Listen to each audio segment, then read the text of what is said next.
En esta sesión me gustaría compartir con ustedes del libro de los Salmos, capítulo 24. Si me pueden acompañar, y mientras leemos, les quiero decir que considero que en este salmo, mientras el salmista lo escribe, está mirando al futuro, casi a la culminación de las cosas que sucederán en la iglesia. Y dice en el versículo 1, de Jehová es la tierra y su plenitud, el mundo y los que en él habitan. Porque él la fundó sobre los mares y la afirmó sobre los ríos. ¿Quién subirá al monte de Jehová y quién estará en el lugar santo? El limpio de manos y puro de corazón, el que no ha elevado su alma a cosas vanas, ni jurado con engaño. Él recibirá bendición de Jehová y justicia del Dios de salvación. Tal es la generación de los que le buscan, de los que buscan su rostro. Oh Dios de Jacob, eleven puertas sus dinteles, levántense, puertas antiguas, que va a entrar el Rey de Gloria. ¿Quién es este Rey de la Gloria? Jehová el fuerte y valiente, Jehová el poderoso en batalla. Alzad puertas vuestras cabezas y alzaos vosotras puertas eternas, y entrará el Rey de Gloria. ¿Quién es este Rey de Gloria? Jehová de los ejércitos. Él es el Rey de la Gloria. Hay tres cosas que quiero extraer de este salmo para ustedes mientras lo leíamos y meditábamos en él un momento. Pero antes que lo extraiga, déjenme preguntarles, ¿cuántos de ustedes creen que Jesús dijo, edificaré mi iglesia y las puertas del infierno no prevalecerán contra mí? Después de ver alrededor del mundo y ver todas las religiones del mundo y todo eso, ¿cuántos de ustedes no se preguntan a sí mismos, ¿y cómo sucederá eso? Yo creo que este salmo nos da una clave y nos da un poco de entendimiento sobre esto, y quiero compartírselos esta mañana. Lo primero que el salmista dice viene del versículo 1 y 2, donde él dice, de Jehová es la tierra y su plenitud. Y quiero que entendamos que tenemos un derecho de vivir en este mundo. Y como hijos del Señor, la tierra pertenece a nuestro Padre. Y muchas veces, y creo que es un hecho, muchas veces los cristianos vivimos aquí como si la tierra fuera dominio del diablo y estuviéramos buscando una excusa para estar aquí. En realidad, ustedes pueden ver esa actitud y probablemente se ve con mayor frecuencia dentro de la iglesia. Cuando las personas ya no tratan de alcanzar almas a su alrededor, tienen miedo de hablar, tienen miedo de moverse, tienen miedo de todo, y esto sí es un problema. Y creo que es algo que el Señor tiene que cambiar dentro de nuestro espíritu para que nosotros entendamos. Este mundo pertenece a nuestro Padre.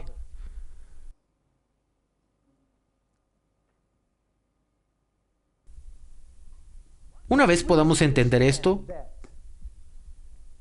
podremos vivir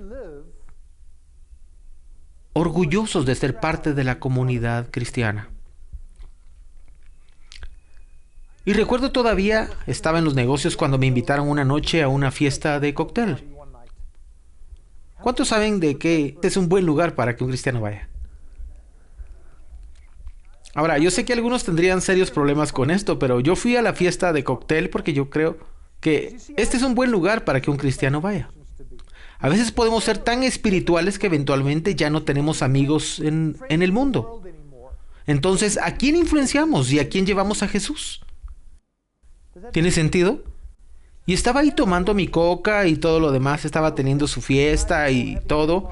Y el festejo esa noche era porque estaban abriendo una nueva sucursal de este negocio. Yo solo era uno de los empresarios que estaba trabajando con ellos, y mientras la noche transcurría, el director general de esta empresa, que hasta donde yo conozco no era cristiano, se me acercó y me dijo, Willy, ¿puedes orar y pedir que este negocio sea bendecido? Y yo le dije, por supuesto. Y él se fue al micrófono y le bajaron el volumen a la música y dijo, Willy va a orar por nosotros para que Dios bendiga esta empresa. Y yo fui al micrófono y todos bajaron sus vasos o lo que tenían, y yo empecé a orar y predicar a la vez. Señor, salva a estas personas. Y yo solo estaba orando por esta empresa y por las personas y todo lo que podía. Y cuando terminé dije, amén. Y eso fue todo. Le volvieron a subir el volumen a la música y la fiesta continuó como hace un rato. Y después algo interesante ocurrió. Todos los cristianos submarinos surgieron. ¿Sabe qué es un cristiano submarino? Es alguien que va a la iglesia todos los domingos en la mañana con su periscopio de fuera y dice, gracias a Dios, encontré el lugar, y escucha el sermón, escucha al pastor y todo. Y cuando el pastor termina de predicar, él baja su periscopio y se va de regreso a su casa, y para el siguiente domingo él está de vuelta otra vez. Estos cristianos submarinos salieron y me preguntaron, ¿a qué iglesia asistes? ¿Tú eres cristiano? Y me quedé parado ahí y pensé, ¿qué está pasando? ¿Qué tipo de pregunta es esta? ¿Sabe? Yo no estaba caminando en esta empresa y tratando de decir yo soy cristiano o una gran Biblia en mi brazo. Yo solo estaba viviendo una vida que creo le agrada al Señor. Y esta gente lo notaron. Y así es como ocurrió este pequeño evento aquella noche. Y yo me preguntaba, ¿en qué momento es que ustedes comenzaron a hacer esto? Pero vean, la mayoría son cristianos submarinos porque están asustados o miedosos, porque ellos no entienden que este mundo en el que vivimos pertenece a nuestro Padre. ¿Tiene sentido? Y es hora de que empecemos a vivir así, sabiendo que este mundo le pertenece a nuestro Padre. Entonces, cuando hablamos de un grupo no alcanzado, y todo es cierto, pero el enemigo está ahí y hay bastante opresión y mucha adoración ancestral o hechicería o lo que ustedes quieran, estas cosas pueden ser ciertas, pero al final ese lugar le pertenece a nuestro Padre. Y no importa si ellos nos expulsan de ahí, nos sacan de ahí, aunque nos maten, o sea, lo que sea que ellos hagan, al final ese lugar le pertenece a nuestro Padre. Y así es como debemos de ver esto. Y creo que el salmista está tratando de establecer este concepto mientras escribe. La segunda cosa que él nos habla no es solo el hecho de que este mundo le pertenece a nuestro Padre. Además, él nos habla de una generación en el versículo 6 y dice, tal es la generación de los que le buscan, de los que buscan su rostro, oh Dios de Jacob. Y no sé de ustedes, pero en los últimos años y especialmente en los últimos meses, yo he encontrado en todo el mundo, o sea, en Sudamérica, en Europa, en Norteamérica o en África, hay personas que están buscando al Señor de verdad y con toda su vida. Mientras el salmista escribe aquí, nos plantea el hecho de que, número 1, este mundo le pertenece a nuestro Padre, y número 2, que llega un momento cuando el pueblo del Señor alrededor del mundo lo buscan como nunca antes. Y me atrevo a decir esta mañana que estamos casi en la dispensación o en el tiempo donde la gente está buscando al Señor. Es increíble. Entro a algunas iglesias donde la gente está completamente quieta y callada ante el Señor. No es mayor cosa, solo callados ante el Señor, pero están buscando al Señor. Personas que oran toda la noche. De hecho, uno de los miembros de nuestro equipo fue a un pequeño pueblo en Sudáfrica. El pequeño pueblo se llama Kestel. Y muchos de ustedes no saben dónde queda ese pueblo. Pero ella fue a ese pueblo y junto a varias personas con la intención de orar por este ministerio. Y eran, no sé, alrededor de 30 o 40 personas e iban a orar alrededor de 2 horas. Empezaron a orar a las 7 y a las 9 ella les dijo, bueno señores, ya nos vamos a ir. Y la gente contestó, no, tenemos que orar. Y se quedaron orando y ella no sabía cómo terminar la sesión de oración y decidió que me digan cuando se cansan. Y ellos oraron y oraron toda la noche en oración hasta las 6 de la siguiente mañana. Y se fueron, se bañaron y regresaron a sus trabajos. Gente que está buscando al Señor con todo su corazón. Hace no mucho tiempo mi esposa Lidia y yo estábamos en un pequeño pueblo de aquí del sur de África y encontramos a muchas personas en una casa. En realidad nos estábamos quedando con un doctor y nos dijeron, ¿les gustaría venir a un grupo de célula? Y dijimos que sí. Y fuimos al grupo y ahí estaban todos, el gerente del banco del pueblo, todo tipo de personas estaban ahí. Y cuando empezaron a hablar yo me percaté que estas personas estaban comprometidas con Dios. Estaban buscando al Señor con todo su corazón. Y después uno de los miembros del grupo célula entró y dijo, por favor, tienen que orar por nosotros. Y todos le preguntaron, ¿por qué debemos orar? Y les dijo, nuestra hija se acaba de perder en Pretoria. Parece que fue secuestrada o algo. Y estas personas se pusieron a orar y era increíble. Parecía como que estuviéramos en el tercer cielo. Estas personas se pusieron a orar y oraron durante la tormenta, terminaron de orar y continuamos con el servicio de la reunión y al final del servicio el mismo Señor vuelve a llegar y dice, acaban de encontrar a tu hija. Ustedes pueden ir a iglesias hoy día alrededor del mundo donde están ocurriendo todo tipo de manifestaciones. Y hay gente que se pregunta, ¿qué es eso? ¿Será que necesitamos que eso pase? ¿Y será que si pasa hoy en día? Ese no es el punto. Yo creo que el punto central es que estamos viviendo en una generación que está buscando al Señor como nunca antes. Ustedes entran a las iglesias y las personas dicen, yo quiero conocerlo a Él. Ustedes entran a las iglesias y las personas dicen, yo quiero entender los caminos de Dios. Y esa es la clave para poder entender, y considero que en estos últimos días esto va a ser muy importante. Y déjenme decirles que mientras las personas buscan al Señor, ellos van a empezar a escuchar su corazón. Y la forma más rápida para que yo o cualquiera los atraiga a las misiones es acercarlos al corazón del Padre. Y así poder escuchar su corazón palpitar por el mundo. Y van a poder escuchar su corazón palpitar por aquellas personas que nunca han escuchado el Evangelio y ustedes dirán, yo tengo que hacer algo para que las personas lleguen a esas áreas. Enseñarles y contarles de Jesucristo. El salmista lo primero que nos dice es que este mundo le pertenece al Señor y debemos de vivir como si tenemos el derecho de estar aquí. En segundo lugar, Él nos habla de un tiempo donde habrá una generación que buscará al Señor, una generación que trae al Señor y a su trono las oraciones por las naciones. Y yo creo que nunca hemos escuchado tantas oraciones como las que actualmente escuchamos alrededor del mundo, para que las naciones sean salvas. Están por todas partes, gente orando para que el Señor pueda intervenir con su poder y ayudar a la iglesia para alcanzar a estos grupos no alcanzados todavía. Y el tercer punto en el cual quiero ocupar bastante tiempo esta mañana, además de que es la parte más interesante, dice, eleven puertas, sus dinteles, levántense puertas antiguas que va a entrar el Rey de la Gloria. Y yo he pensado en eso muchas veces en mi vida y me he preguntado, ¿qué serán esas puertas antiguas? Y ustedes pueden tener una teoría o un entendimiento y puede que estén en lo correcto. Pero yo les quiero proponer esta mañana que las puertas antiguas puede que sean las religiones del mundo. Y mientras el salmista observa y establece el hecho de que esta tierra le pertenece al Señor y también el hecho que hay personas que están buscando al Señor en estos tiempos y después nos enfoca en las religiones del mundo y hace una declaración poderosa que nos permite entender que vendrá un momento donde las religiones van a tener que cederle paso a la entrada a Jesús.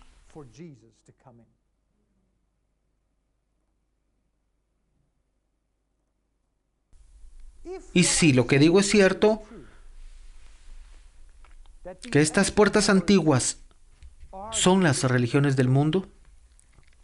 Y si es cierto que el salmista está haciendo una declaración profética viendo al futuro, entonces considero que es justo decir que vendrá un momento donde religión tras religión cederán el paso para el señorío de Jesucristo.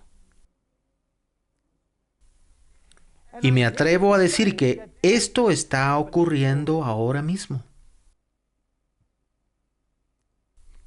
Y si en esta sesión me los pudiera llevar en un pequeño tour alrededor del mundo, les diría, creo que está sucediendo en Sudamérica. En los 70s, Sudamérica era uno de los campos misioneros más difíciles del mundo. Los misioneros que trabajan ahí decían que era bastante difícil porque el catolicismo romano estaba mezclado con adoración a ídolos, lo cual no dejaba que nadie entrara ahí con el Evangelio de Jesucristo. Y si ustedes platican con uno de esos pioneros que vio la explosión de la iglesia en Sudamérica, verán que ellos fueron perseguidos solo por predicar que Jesucristo es el Señor. Yo tengo un amigo ahí, el hermano Omar Cabrera. En esos tiempos él estuvo en la cárcel 3 veces. Estuvo en la cárcel por perturbar la paz, por estar predicando el evangelio en una esquina de la calle. La última vez que fue encarcelado fue por usar medicina ilegalmente. ¿Saben qué estaba haciendo? Él estaba orando por los enfermos y el Señor estaba sanando a los enfermos y por eso fue llevado al juzgado. Y cuando llegó al juzgado, lo único que pudieron hacer en su contra fue traer a las personas que habían sido sanadas junto con sus certificados médicos, y cuando los trajeron todos al juzgado, incluyendo al juez y la secretaria, empezaron a llorar mientras escuchaban testimonio tras testimonio de cómo había sanado a estas personas y tenían evidencia médica que los respaldaba. Y Sudamérica es increíble. Y si quieren ver puro avivamiento, ese es el lugar a donde deberían ir y ver lo que ocurre ahí. Hay iglesias ahí que empiezan con reuniones de oración desde las 6 de la mañana hasta las 9. Y tienen servicios cada 2 horas hasta la medianoche. Y lo hacen 7 días a la semana. 365 días al año. Servicios. Es una historia increíble. Y vemos que algunas de las iglesias más grandes están en Sudamérica. Hay una iglesia en Santiago de Chile, solía llamarse la Iglesia Metodista, se dividió. Y hoy se llama la Iglesia Pentecostal Metodista. Han crecido hasta tener más de 400,000 miembros en todos los grupos. Y dicen que cuando se reúnen para celebrar Semana Santa en abril, cuentan con alrededor de 6,500 músicos en el escenario. ¿Se pueden imaginar el ruido? Pero, ¿qué sucedió en Sudamérica?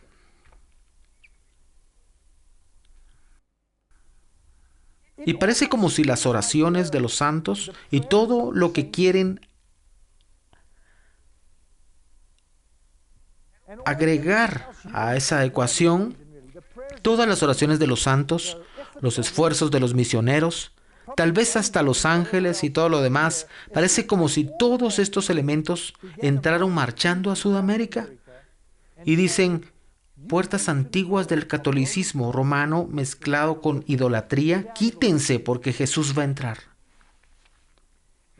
Y hoy en día hay aproximadamente más de 100 millones nacidos de nuevo en Sudamérica.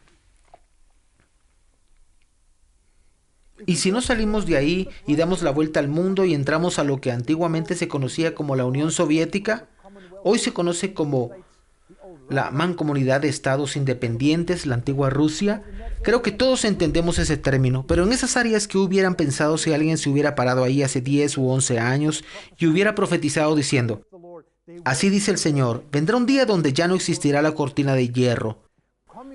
El comunismo hubiera caído. El evangelio puede ser predicado en las calles de varias ciudades de Rusia.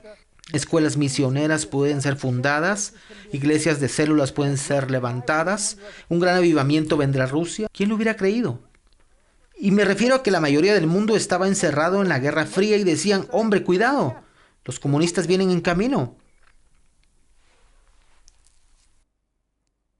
Pero cuando cayó ese muro, cosas interesantes empezaron a ocurrir. Y no puedo compartir todas, pero una de las cosas interesantes fue que el gobierno ruso de ese entonces invitó a 19 líderes cristianos de alrededor del mundo y les pidieron ayuda para redactar la constitución de ese país. Otra cosa interesante fue CBN, una enorme cadena televisiva de Norteamérica, que hicieron 3 videos. Uno para los niños, otro para los jóvenes y otro para personas mayores. Y transmitieron esos videos por toda la Unión Soviética y las personas empezaron a hacer sus compromisos con el Señor. Ahora, esta no es una situación donde tienes a mucha gente y les dices: vengan a Jesús, pasen adelante, llenen el formulario. La gente tuvo literalmente que llenar una carta y enviarla a CBN y en poco tiempo tenían más de 5 millones de respuestas. Y no mucho después ya tenían 10 millones de respuestas y no mucho después ya tenían 15 millones de respuestas. Y ahora tienen a 120 personas y aún hoy, mientras hablamos aquí, hay 120 personas que están ocupados con la correspondencia, solo escribiendo cartas de regreso a estas personas, tratando de involucrarlos en las iglesias cercanas. Y donde no hay iglesias, ellos ayudan a fundar iglesias. ¿Qué pasó en el mundo comunista?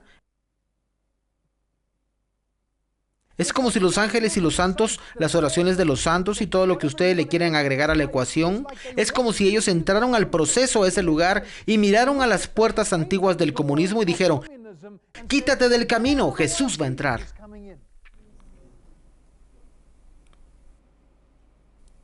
Y podemos ir un poco más allá al país de Nepal. Nepal hace un par de años, era un país cerrado al evangelio. De hecho, Nepal es el único reino hindú en el mundo. Y a principios de los 90, si dijo Cristo es el Señor, le hubieran matado. Y después, en el 94, hicieron cambios a la constitución. La libertad religiosa vino a su país y de repente tuvimos un reporte de Nepal donde decía que habían 5,000 cristianos parados en las gradas del parlamento orando por su nación. Y no mucho después encontramos que en Nepal habían 56 grupos de gente no alcanzada todavía y decidimos enviar un grupo para determinar lo que estaba sucediendo ahí. Y después el grupo me envió un correo y me dijeron, ¿sabes qué? Acabamos de enviar equipos a todos los 56 grupos no alcanzados y ahora tenemos actividad cristiana en cada uno de esos grupos. Uno de nuestros miembros de aquí, del Centro Global de Misiones, fue allá hace unos años y se fue a las montañas, y él y su esposa. Ambos se fueron a las montañas Himalaya y mientras subían esas montañas él decía que pueblo tras pueblo eran alcanzados para el reino de Dios. Habían 600 a 700 personas en cada pueblo y pueblo tras pueblo entraban al reino de Dios. Una historia fascinante. ¿Qué pasó en Nepal? Es como si los ángeles y los santos y todas las oraciones de los santos, es como si ellos entraron y se enfrentaron a esa puerta antigua del hinduismo, que por cierto, es una de las puertas más antiguas de las religiones. Y cuando enfrentaron esta puerta antigua del hinduismo le dijeron, quítate de aquí, porque Jesús va a entrar. Y podemos ir a un país como China. Entre 1949 y 50, cuando la cortina de bambú fue establecida, todos los misioneros fueron expulsados de China y todos los países occidentales dijeron, aquí se terminó el cristianismo en China. De hecho, es una historia interesante. En el primer movimiento misionero en China, después de 24 años, solo 10 personas fueron bautizadas. ¿Cuántos creen que con la actitud teológica de hoy en día hubiéramos llamado de vuelta a estos misioneros y les hubiéramos dicho, ya perdieron la unción, regrésense? Pero la cortina de bambú se cerró y todo el mundo decía que era el fin del cristianismo en China. Pero después de unos años la cortina de bambú se aflojó un poquito y pudimos ver adentro de China y cuántos encontramos, 10 millones tal vez. No, tal vez son 20 millones. Tal vez son 30, no, tal vez son 60, tal vez son 80. Y creo que sin exagerar, hoy día hay por lo menos 100 millones de creyentes nacidos de nuevo en la China central. ¿Qué está pasando en este país ateo? El espíritu del ateísmo, la puerta antigua del ateísmo que dice, no hay Dios. Es como si los ángeles y los santos entraron y dijeron, quítate, porque Jesús viene a este proceso, a este lugar. Y después podemos ir al país de Corea, Corea del Sur, que al inicio del siglo no tenía ningún cristiano.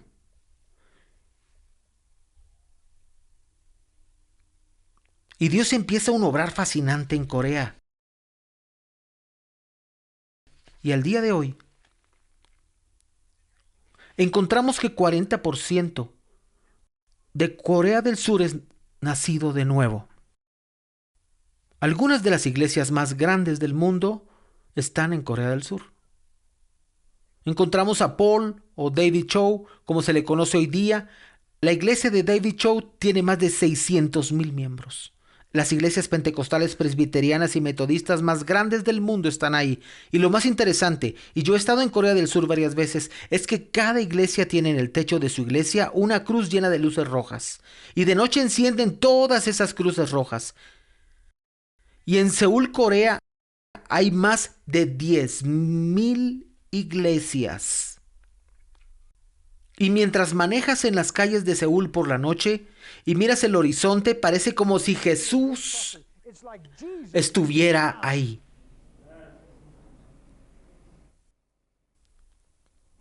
¿Qué ha pasado en Corea del Sur?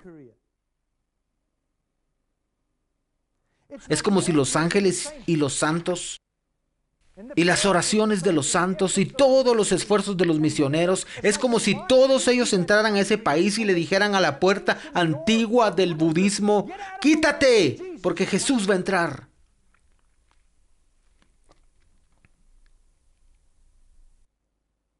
Y si nos damos vuelta y nos vamos al país de Indonesia, que por cierto es el país con más musulmanes en el mundo, 180 millones de musulmanes.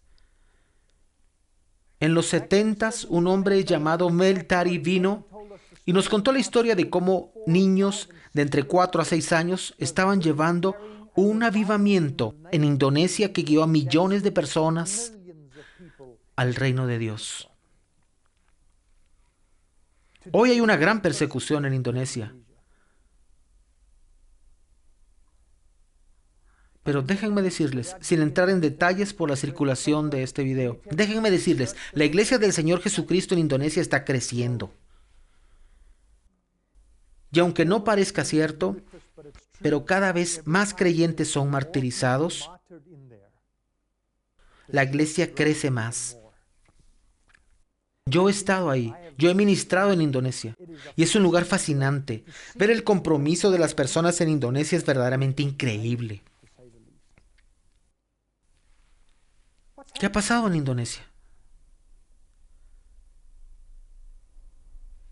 Es como si los ángeles y los santos y las oraciones de los santos y todo lo que le queramos agregar, es como si todos ellos entraran a la nación y le dijeran al espíritu del Islam: quítate del camino, porque Jesús va a entrar. Y si nos vamos a África, nuestro continente, y miramos las cosas que están sucediendo aquí, a inicios del siglo, África del sur del Sahara tenía solo 3% de cristianos. Hoy, por lo menos 50% de África del sur del Sahara es nacida de nuevo. La iglesia está creciendo a pasos agigantados. Es increíble ver lo que está sucediendo en África con respecto a la explosión de las iglesias. Y me recuerdo de un amigo mío que está con el Señor. Se llamaba Alexander Aiden. Y su historia es bastante interesante y se las contaré esta mañana. Porque creo que él es uno de esos generales que impulsó la explosión de iglesias en África. Él nació en el país llamado Zaire en ese entonces. Se mudó a Uganda, en la capital Kampala, donde él era pandillero. Y todos le tenían miedo a Alexander. Y un día un evangelista vino al pueblo. El evangelista se llamaba T.L. Osborne. Algunos han escuchado de él. Y T.L. Osborne vino al pueblo e hizo lo que hacen los evangelistas. Puso anuncios en los postes y les decía a la gente que trajeran a los enfermos porque iba a hacer un servicio de milagros. Y Alexander Aiden y sus pandilleros vieron uno de los anuncios en los postes y Alexander dijo: este señor está mintiendo. Solo quiere robarles el dinero a la gente, como si él no fuera ladrón. Y pensaron en un plan y dijeron: vayamos a la reunión esta noche. Y como conocían a una señora que era completamente ciega, Alexander dijo: yo voy a llevar a esa señora y nos vamos a sentar hasta enfrente y todos ustedes van a estar en el público. Y cuando venga el tiempo de orar por la señora, yo la voy a pasar al frente, y si después de orar por ella, ella todavía no puede ver, Yo atacaré al evangelista. Y cuando lo ataque, ustedes se encargarán de terminar esta reunión.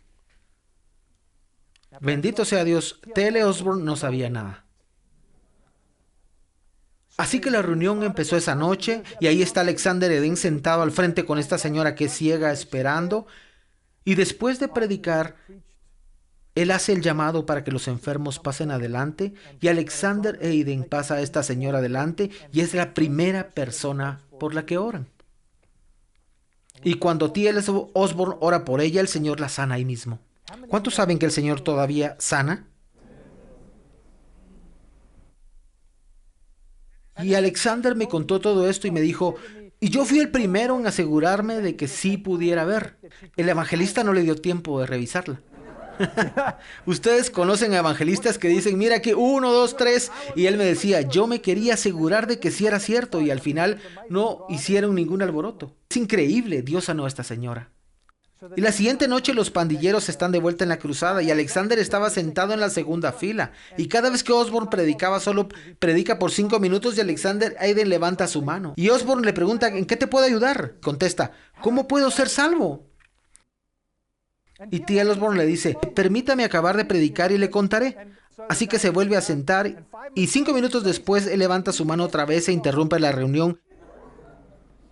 Y no sé de ustedes, pero es un poco difícil predicar cuando alguien está haciendo eso. Así que Osborn cierra su Biblia y no conocía a este muchacho, pero la gente sí. Y entonces cierra su Biblia y le dice, pase al frente conmigo. ¿Hay alguien más que quiere pasar con el caballero? ¿Caballero? Así que él y muchos otros pasaron al frente y fueron salvos. Y el punto es que Alexander Eden le dio su corazón a Jesús. Y él y sus pandilleros decidieron que ahora iban a hacer algo.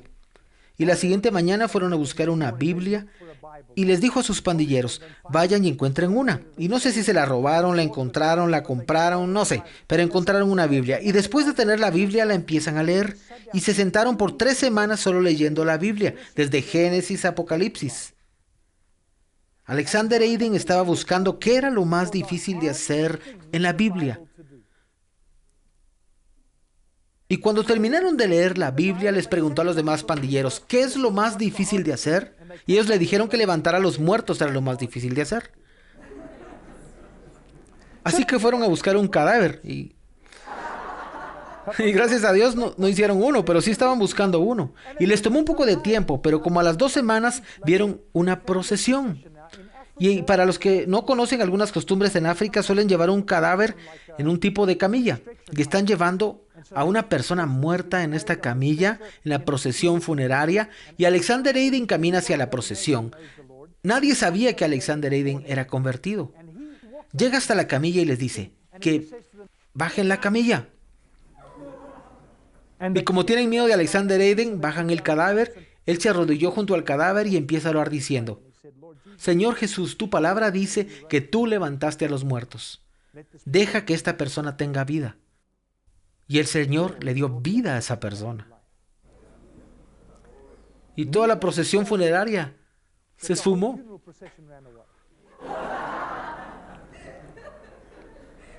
Pero después de esa experiencia, Alexander Eden regresó a la tierra donde nació. Y regresó a Kinshasa y empezó el ministerio Dios es bueno. No sé si alguien conozca acerca de él, pero él empezó esta iglesia y después de 14 años había fundado más de 3,000 iglesias en Zaire y en las naciones de alrededor. Y él está con el Señor, pero él era un hermano que podía tomar cualquier reto como no tienen idea. Yo estaba hablando con él un día y le dije, Alexander, debemos ir a Angola, debemos hacer una diferencia en Angola. Y la guerra en Angola había arreciado y le dije, Alexander, debemos ir de alguna manera. Y él me dijo, tú entra por el sur y yo entro por el norte. Y después de 2 años nos encontramos. Habíamos fundado una iglesia en el estrecho de Caprivi en Namibia y estábamos tratando de cruzar la frontera y no había forma de cómo cruzar. Pero estábamos intentando desde el sur y nada ocurría. Después de 2 años me encuentro con Alexander y me pregunta, ¿cómo te va? Y le dije, luchando, no podemos pasar. Él dijo, bueno, yo ya tengo 35 iglesias en el norte. ¿Qué ha pasado en África? En culturas llenas de animismo y de brujería y todo lo que le quieran agregar, pero ¿qué ha pasado? Es como si los ángeles y los santos entraron a África y dijeron, espíritus de brujería y animismo, quítense, quítense, porque Jesús va a entrar. ¿Por qué les estoy diciendo eso esta mañana? Porque yo creo que estábamos viviendo este periodo y por lo tanto nuestras expectativas deben ser grandes. La Biblia nos dice que la gloria del Señor cubrirá la tierra, como las aguas cubren el mar. ¿Creen eso? Y yo voy a ser honesto, me cuesta mucho imaginarme esto. Señor, ¿cómo es que tu gloria va a cubrir un lugar como Mumbai? ¿Cómo vas a cubrir Nepal?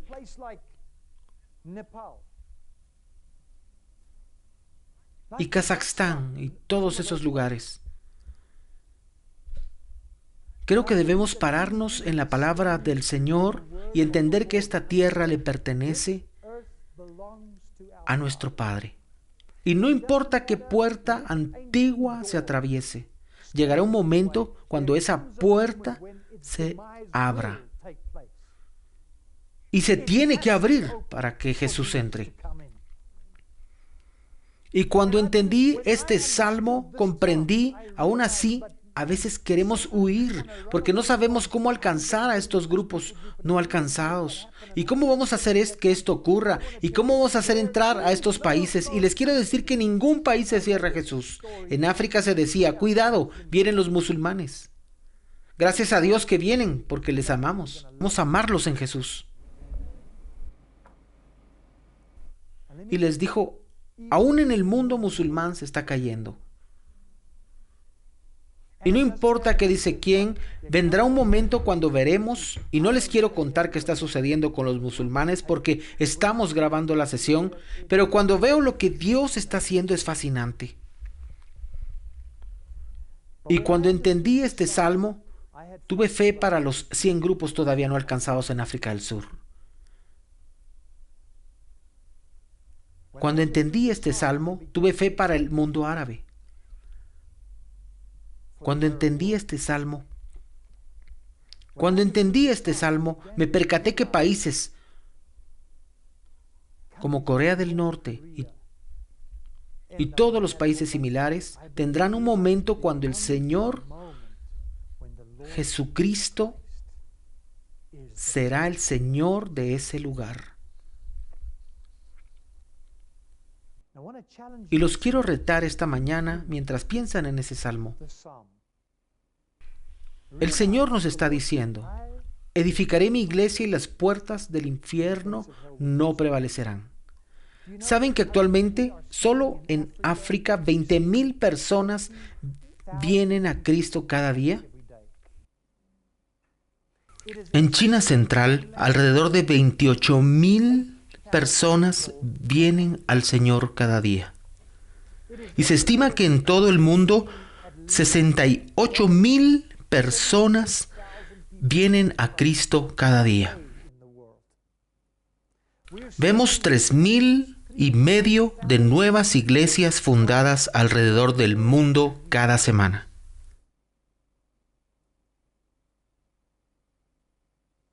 Y viene un momento cuando todos nuestros miedos a las misiones se someterán al hecho que el Señor dice. Vendrá un día que las puertas antiguas se abrirán para que Jesús entre. Déjenme preguntarles esta mañana, que mientras piensan en ese país que está en su corazón, esa parte del mundo que está en su corazón, esos 100 grupos todavía no alcanzados, les pregunto, ¿cómo irán allá? Y no hablo de ser arrogante, pero irán a esos lugares sabiendo en sus corazones que este es territorio del Padre. ¿Tiene sentido? Saber que en lo más profundo de sus corazones, que no importa lo difícil o la cantidad de obstáculos o cómo luchemos o cuántos tropiezos tengamos en el camino, esta es propiedad de nuestro Padre. Y el enemigo puede tratar de desanimarlos de llegar ahí, pero les digo que cuando lleguen y se acerquen, verán cómo se desploma.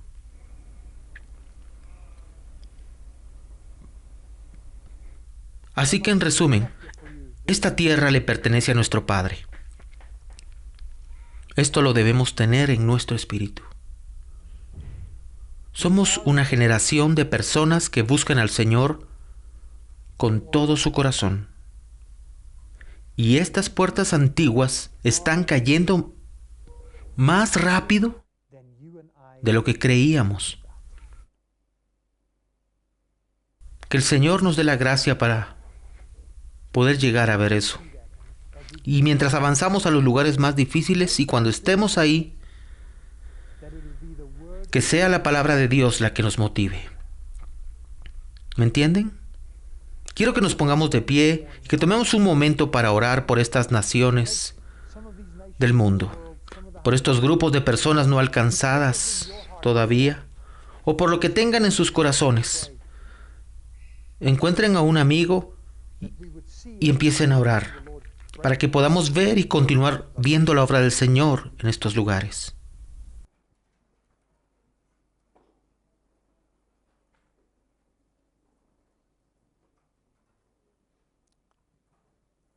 Encuentren un amigo y empecemos a orar.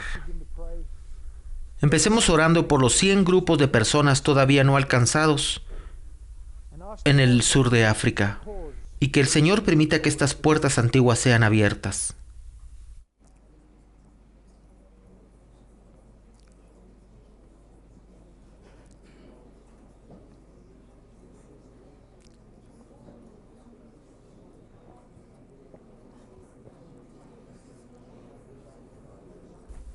Gracias, Jesús. Gracias, Señor.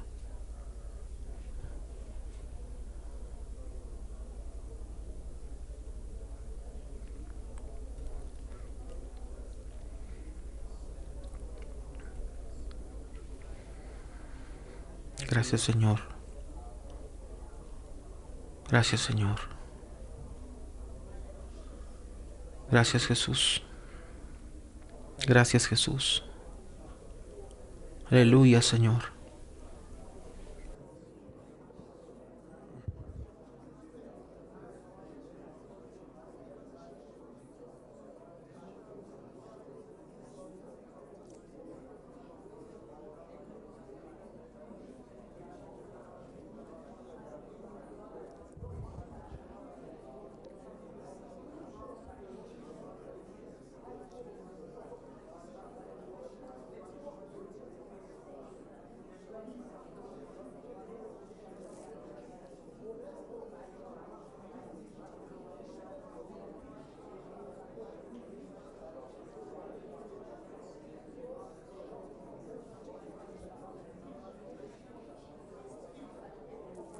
Gracias, Jesús.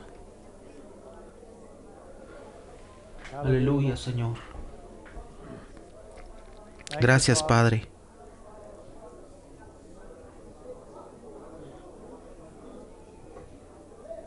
Gracias, Señor.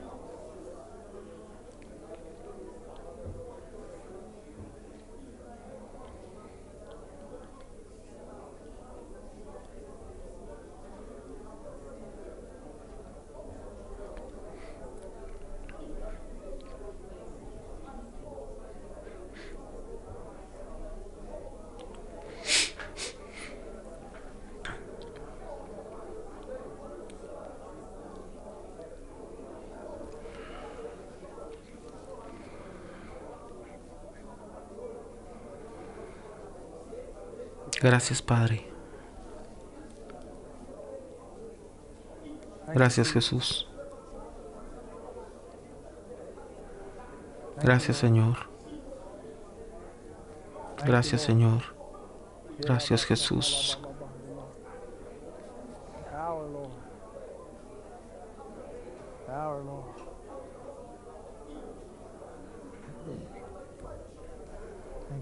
Gracias, Jesús.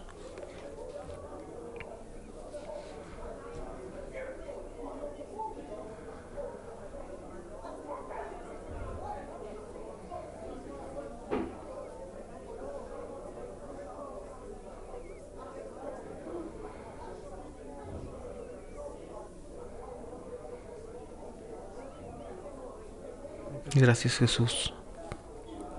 Aleluya. Gracias, Jesús. Aleluya. Quiero que oremos otra vez.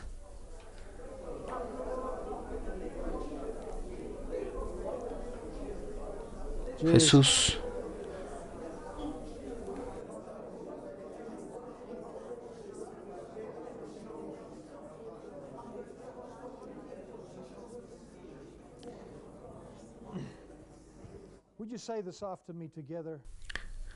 Señor Jesús, tú eres el Señor de esta tierra. Te pertenece. Señor Jesús, yo soy tu hijo y por lo tanto, esta es la parte de mi herencia. Y desde hoy, yo decido vivir como si pertenezco a esta tierra para servirte. Y tomo la decisión, Señor, de buscarte con todo mi corazón, de escuchar tu palpitar por las naciones del mundo, por los grupos no alcanzados todavía. Y me atrevo a creer esta mañana que las puertas antiguas que detienen a estas personas de la revelación del conocimiento de Jesucristo caerán y que tu evangelio será predicado como testimonio a todos ellos. En el nombre de Jesús. Amén.